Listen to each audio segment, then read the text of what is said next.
Glad you're watching Newsfeed this day. Welcome to Newsfeed. I'm Flora Limuki. Here is our top story this afternoon. Messages of condolences continue to stream in as friends, family, and leaders visit the family of late Professor George Magoha at his Nairobi home in Lavington. The leaders described the immediate former education CS as a selfless and a dedicated man whose contribution in the education sector will forever be remembered. Magoha died Tuesday after suffering a cardiac arrest at the Nairobi hospital where he was receiving treatment. The family of the deceased is yet to settle on the date of the burial. He did his work with total commitment, and that's how one is identified as a serious person. You have lost a great man, and that is how it happens. That was his day, and ours also will come, because that is the route. But for now, I think, and I want also to take this opportunity to thank the media. You have done a commendable job. Every Kenyan have seen the good work you have done. One of the things that we as workers will remember him for is that he was not corrupt. He was a serious man, and indeed very serious, because he called me one day and he told me, "I don't want your son in my university." There are very few people who can do that. I used all my influence I know and the tactics I was taught on negotiations, but he said, "No, Francis, I've said no, and my no is no. Take your son in another university you can." And that was it. Here he's going down to the grave without somebody's even 1 shilling. I know. Nobody will come here and say, "I bribed him, I gave him money to do for me this and that." This is an upright person. And we, in the world of work, we know who is corrupt and who is not corrupt. At the home of Professor George Magoha, the late, to condole with the family for the loss of such a gallant son of Kenya. As a university community, we are mourning that loss. That Professor Magoha loved, he also loved the university and worked for the university with us very diligently and powerfully. We want to share the very good moments that we had with Professor as a good team leader. The time came when he also became my deputy as the Vice Chancellor. He was my deputy. He was the Deputy Vice Chancellor in charge of Administration and Finance, an office I had occupied before he moved into it. Barely a day after the members of the National Assembly were promised to get their CDF allocations soon, right groups maintain that CDF remains unconstitutional, according to the court order issued on August 8th last year. Addressing the media in Mombasa, Muslim for Human Rights has slammed the legislative and executive arms of the government for allegedly ignoring the court order, while calling upon Chief Justice Martha Koome to bar the MPs from accessing Kiti and ignore government cases until it obeys the court orders.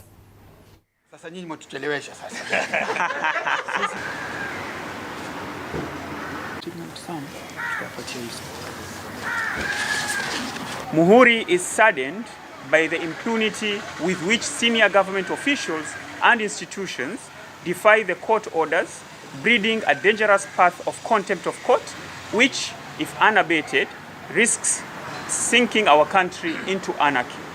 The latest crime of this unfortunate defiance wave habit that has been committed by the National Assembly in collaboration with the executive, who are in the characters of Mr. Justin Muturi, the Attorney General, and Professor Njuguna Ndugu, the Cabinet Secretary of Treasury. The three parties, which is the National Assembly, CS Finance, and the Attorney General, defied the Supreme Court's ruling that was delivered on 8th August.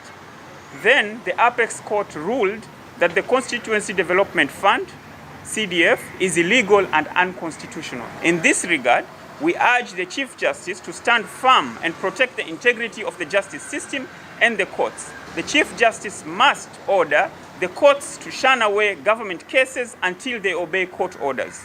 Otherwise, the courts will lose their integrity as a pillar of justice and the rule of law. Sisi hatupingi CDF kabisa, hatupingi, lakini kitu ambacho tuwapinga isiwe katika mikono ya wabunge kabisa. Maanake kuna wabunge wengi wanaingia wanapigania uchaguzi kuingia katika bunge ili wawe na hii CDF waitumie vile wanavyotaka wao.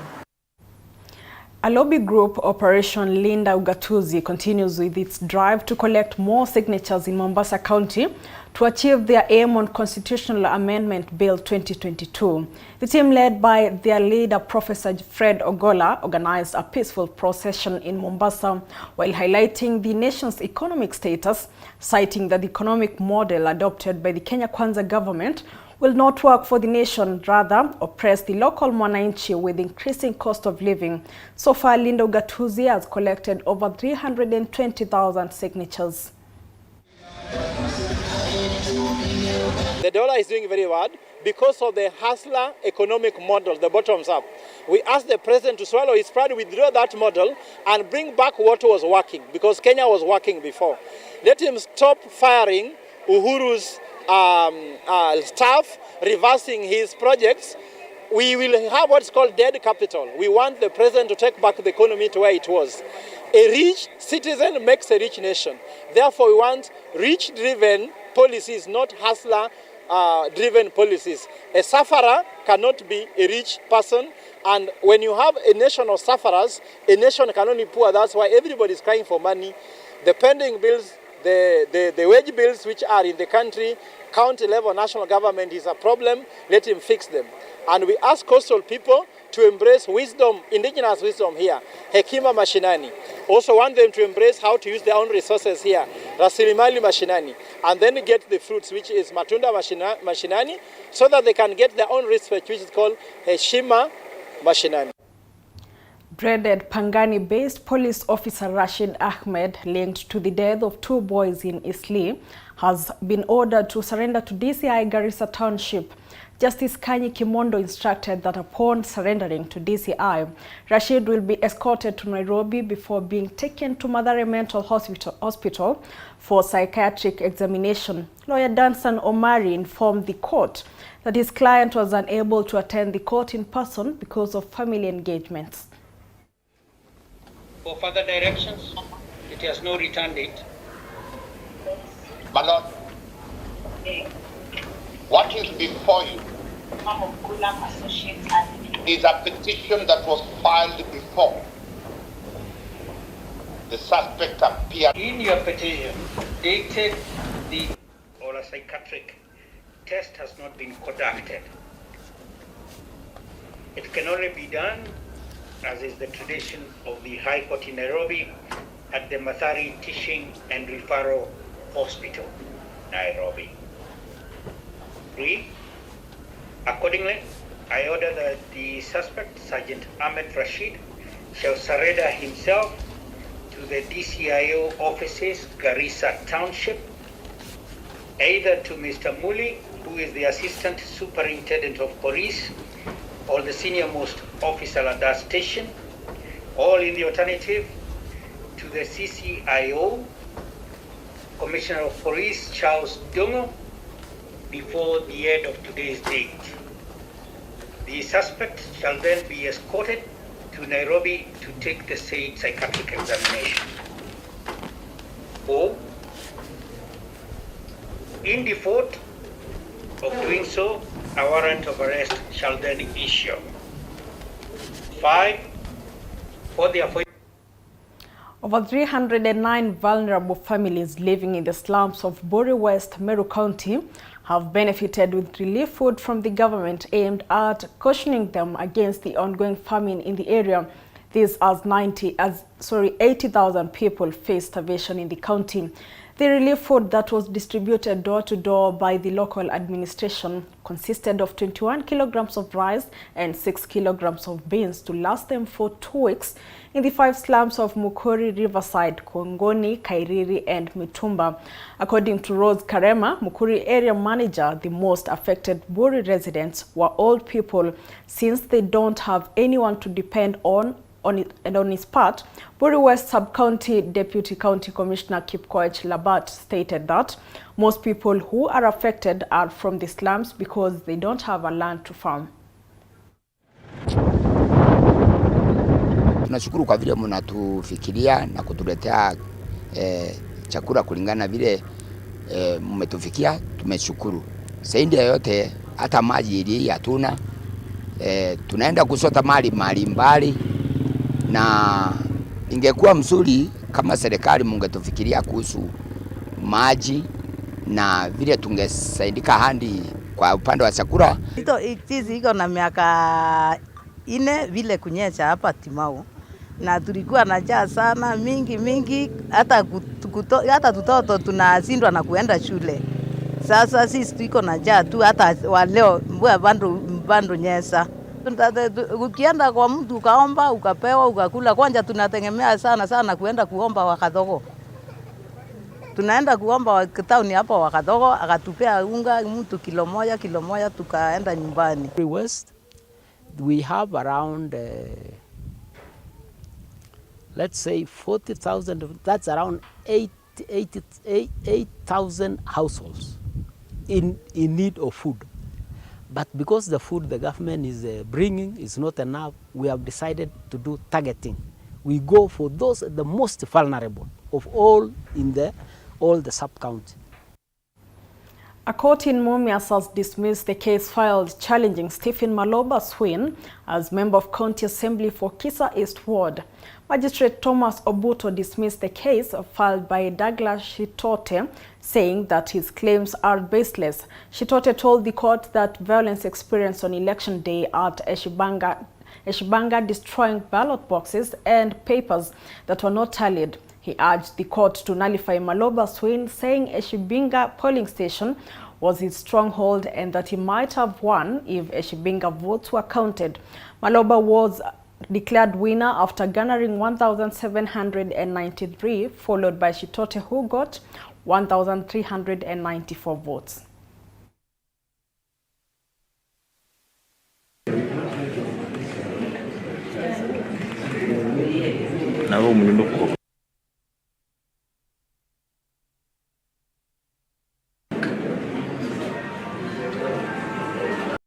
Ongea hapa kama mkazi wa Kisa hivi.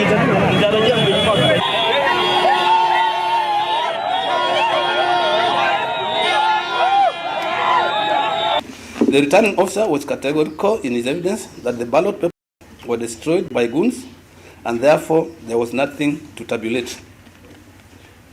I note that the petitioner's claim for 952 votes that could have gone to his side. The position of the court is that the allegations by the petitioner are mere imaginations and speculation which do not have statistical support. The 952 votes he claims were mere ballot papers that had been marked by the voters. This court cannot and is not in a position to ascertain what each of the 11 candidates could have garnered at Eshibinga polling station. The petitioner failed in proving that he could have garnered 952 votes as being alleged in the petition. The allegations that Eshibinga polling station was a stronghold of the petitioner is a mere allegation with no basis. The issue of stronghold is a creation of mind with no statistical support. Failure by the first and second respondent to include Eshibinga polling station was the best interest for the public at the moment, as the whole country was eagerly waiting for the results. The petitioner failed to convince this court that indeed the violence and an inclusion of Eshibinga polling station affected the overall conduct of the elections. Whether the third respondent was validly elected, this court has already pronounced itself on the issue of Section 83 of the Election Act. The petitioner has not proved that the conduct of the elections violated the principles of the Constitution as well as the written law on elections. He has not proved that the irregularities affected the results. A 14-year-old boy from Kibingoti village in Kirinyaga County has allegedly died by suicide days before joining secondary school. According to his devastated parents, they had just completed paying his school fees and were in the midst of making final preparations to send him to school before being hit by the news. Those who knew him say he was a happy boy, full of life, and no one would have expected such an incident to occur. His body has been moved to a morgue near his home as his parents now plan for the burial. Tumezungumza naye asubuhi hata juzi tulikuwa tumeongea naye kabisa na nikamwambia kuna pahali ameitwa shule. Nimemtafutia shule na ilikuwa inaitwa Elite School in Murang'a. Na akapata nikalipa mpaka admission fee na nikakuja mpaka na receipt yake nikamwonyesha pale ameitwa na akafurahia sana. Mpaka akaenda kwa mama yake kumwonyesha nimelipa mpaka admission fee. Niambiwa ni habari nilipewa jana kwamba Caleb amejinyonga. Nikakuja huku nikapata kwamba ni ukweli, lakini sikuamini juu huyu mtoto nimekuwa nikiongea na yeye na hajaniambia kuna shida yeyote, na pia jana nimesikia ameshinda vizuri na hakuwa na shida yoyote. Sasa nilishindwa ni nini imemfanya ajifanye hivyo, na wazazi wake bado walikuwa wanashughulika na mambo yake ya shule ya kwenda kusoma. Sana kusikia kila pahali watoto wamejinyonga, ukisikia pande nyingine watoto wamejinyonga, hata tujamaliza mwezi mmoja kabla mtu katoto kingine kaliuka amejinyonga niba ya mahali tuko saa hizi, na ikawa ni mafikira tu ya watoto na sijui tufanye nini, japokuwa tuombe Mungu aweze kutusaidia hivi vifo ya watoto ikwame. Residents of Manyata, Embu County have called for an overhaul of the security agencies in the area, wanting the transfer of senior police officers over soaring cases of theft, burglary and armed robberies. The recent incident being of a trader in Embu town losing close to 500,000 shillings after thugs broke into his electronic shop and stole goods and cash. One Harrison Waihenya said the thugs gained entry into his shop located along Embu Kiriti Road by cutting the padlock and stole cash of 172,000 shillings and assorted electronic items including TV sets, subwoofers and other accessories.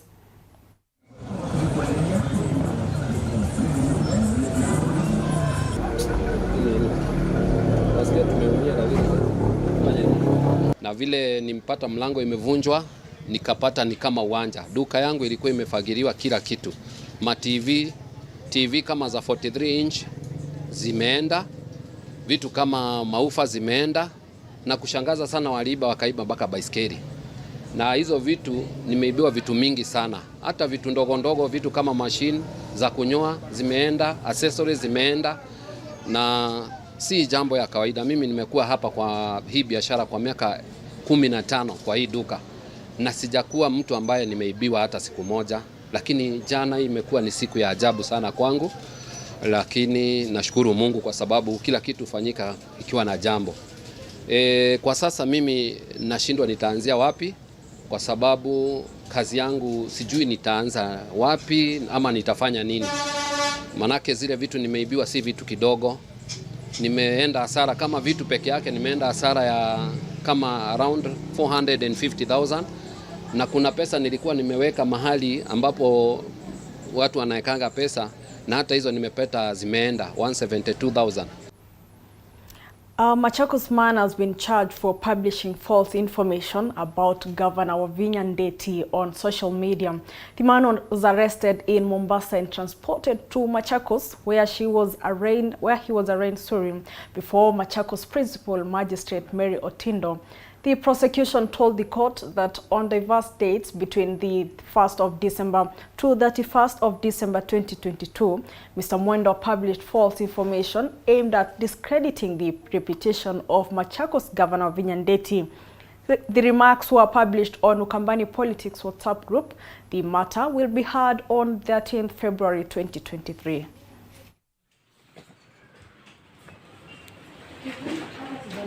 Directions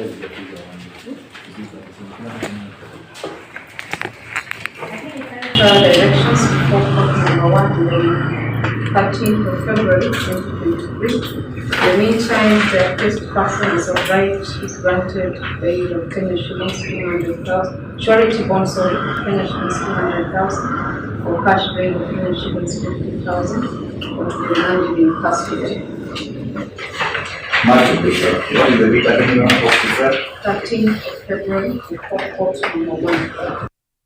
Hundreds of needy students who excelled in the recently released KCPE exams have benefited from the Tufuzul na Elimu High School Scholarship Program, an initiative of the Family Bank Group Foundation, which is a subsidiary of Family Bank. The program that targets extremely needy students across 35 counties in the country, covering the learners' education for 4 years. The foundation is partnering with educational stakeholders to help needy students achieve their dreams with a very vigorous recruitment exercise to target the very needy. Mariah, ladies and gentlemen. So karibu sana. How do you feel? I have another family, that is Family Bank Foundation. Come on. Today we are celebrating the commissioning of 300 bright but very vulnerable children who have just completed their 2022 Kenya Certificate of Primary Education and are transitioning to high school. So we are commissioning them by giving them a scholarship package courtesy of Family Bank that involves tuition fees, it involves accommodation, books and school uniform for 4 years. In addition to the scholarship package, we will be giving them a mentorship and coaching program throughout their career. Selection criteria, we have formed county selection panels in every of the 35 counties. These are the people drawn from Ministry of Education, both in the national government as well as the county government. We have Ministry of Interior, we have the Children's Department, we have the Kenya Primary School Heads Association, and sometimes a faith-based leader under the leadership of a Family Bank branch manager. So these are the people who identify